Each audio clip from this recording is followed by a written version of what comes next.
നൂറനാട് പടനിലം കാവിൽ ശ്രീ ഭഗവതി നാഗരാജസ്വാമി ക്ഷേത്രത്തിൽ മോഷണം നടത്തിയ പ്രതികളെ ക്ഷേത്രത്തിലെത്തിച്ച് തെളിവെടുപ്പ് നടത്തി.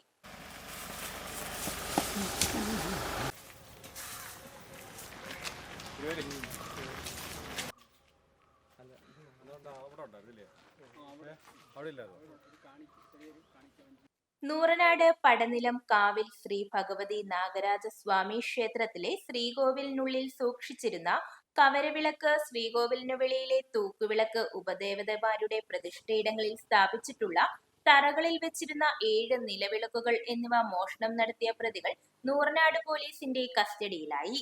നൂറനാട് നെടുകുളഞ്ഞി അവിട്ടം വീട്ടിൽ മുകേഷ്, മുതുകുളം തെക്കുമുറി ശ്രീമന്ദിരത്തിൽ സോജേഷ് നാഥ് എന്നിവരെയാണ് നൂറനാട് പോലീസ് അറസ്റ്റ് ചെയ്തത്.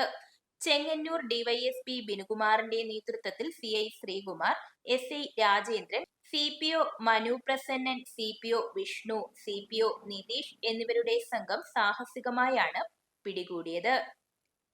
News bureau, Charummood.